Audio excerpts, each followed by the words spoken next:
Hi friends, বাবুস কিচেনে সবাইকে welcome করে আজ আমি আপনাদের সামনে আরও একটি রেসিপি নিয়ে হাজির হয়েছি। আজকের রেসিপি হলো কড়াইশুঁটির পরোটা। তা চলুন যাওয়া যাক রেসিপির দিকে। আমি কিভাবে বানিয়েছি এই কড়াইশুঁটির পরোটা, আর ভিডিওটি লাস্ট পর্যন্ত দেখার জন্য অনুরোধ রইল। কড়াইশুঁটির পরোটা বানানোর জন্য সবার প্রথমে কড়াইশুঁটির পুর বানিয়ে নেব। তাই কড়াইশুঁটিটা আমি বেটে নেব। এখানে এক বাটি কড়াইশুঁটি নিয়েছি। একটা মিক্সিং গ্রাইন্ডার নিয়েছি, এর মধ্যে এখন নেব কড়াইশুঁটি, দেবো দুটো কাঁচা লঙ্কা আর 1 ইঞ্চি আদার টুকরো, স্বাদ মতো লবণ, হাফ চামচ চিনি, হাফ চামচ জিরের গুঁড়ো, হাফ চামচ ধনের গুঁড়ো, দেবো অল্প করে জল। একদম ফাইন করে বেটে নেব। দেখুন একদম ফাইন করে বেটে নিয়েছি। এখন যাব নেক্সট প্রসেসে। কড়াইশুঁটির পুর বানানোর জন্য আমি একটা কড়াই গরম করে নিয়েছি। কড়াইয়ের মধ্যে এখন দেবো সাদা তেল। 1 চামচ সাদা তেল দিয়েছি আর 1 চামচ ঘি দেবো। দেবো হাফ চামচ হিং। কয়েক সেকেন্ড সময় নিয়ে হিংটা ভেজে নেব। এখন দেবো বেটে নেওয়া কড়াইশুঁটি।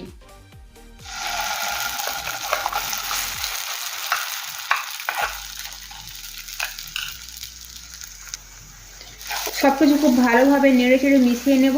গ্যাসের ফ্লেম একদম কমানো রয়েছে। এই অবস্থায় নেড়ে চেড়ে কিছুক্ষণ সময় নিয়ে পুরটা তৈরি করে নেব। এই অবস্থায় গ্যাসের ফ্লেম একদম বাড়ানো যাবে না, তাতে কিন্তু পুরটা পুড়ে যেতে পারে বা তলায় বসে যেতে পারে। যেহেতু কড়াইশুঁটি বাটার সময় লবণ, জিরে গুঁড়ো, হলুদ গুঁড়ো আর চিনি আমি দিয়েছিলাম, এখন আর আলাদা করে কিছু দেবো না। দেখুন কড়াইশুঁটিটা অনেকখানি শুকনো হয়ে গিয়েছে। ঠিক এভাবে আস্তে আস্তে নেড়ে চেড়ে পুরটা বানিয়ে নেব। দেখুন পরোটার জন্য পুর একেবারে রেডি হয়ে গিয়েছে। কড়াইয়ের চারিপাশ থেকে ছেড়ে এসে এক জায়গায় দলা পাকিয়ে যাচ্ছে, তার মানে পুরের মধ্যে এতটুকু জল নেই। খুব ভালোভাবে শুকনো হয়ে গিয়েছে আর পুরটা তৈরি হয়ে গিয়েছে। এখন এই কড়াইশুঁটির পুরটা একটা পাত্রের মধ্যে ঢেলে নেব আর পুরোপুরিভাবে ঠান্ডা করে নেব। পরোটার জন্য এখন আমি আটার ডো মেখে নেব। এখানে আমি হাফ বাটি ময়দা নিয়েছি, 1 বাটি আটা নিয়েছি। আমি এখানে আটা আর ময়দা মিশিয়ে বানাচ্ছি। আপনারা চাইলে শুধু আটা বা শুধু ময়দাটাও বানাতে পারেন। দেবো স্বাদ মতো লবণ, হাফ চামচ পরিমাণে গুঁড়ো চিনি, ময়ানের জন্য দেবো সাদা তেল। সব কিছু হাত দিয়ে খুব ভালোভাবে মিশিয়ে নেব। সমস্ত উপকরণ খুব ভালোভাবে মিশিয়ে নিয়েছি। এখন ঈষৎ উষ্ণ জল দিয়ে একটা ডো বানিয়ে নেব।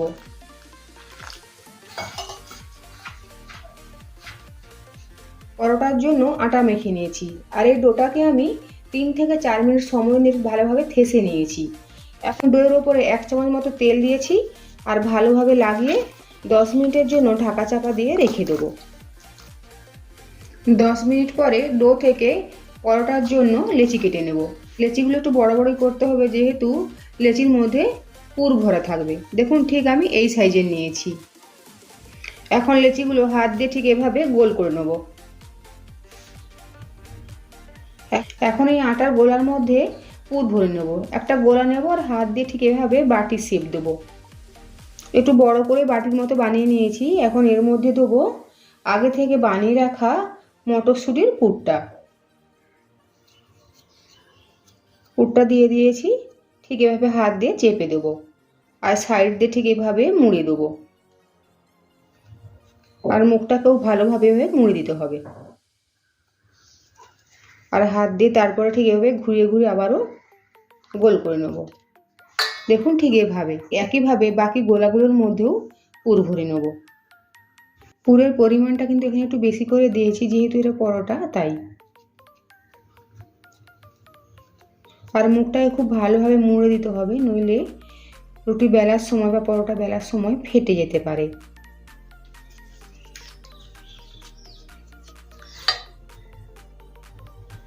প্রতিটা গোলার মধ্যে কড়াইশুঁটির পুর ভরে নিয়েছি। পরোটাগুলো এখন বেলে নেব। বেলনি জায়গার মধ্যে একটু ময়দা ছড়িয়ে দিয়েছি, এর উপরে দিয়ে দেবো লেচিটা, আর হাত দিয়ে প্রথমে ঠিক এভাবে একটু প্রেস করে নেব।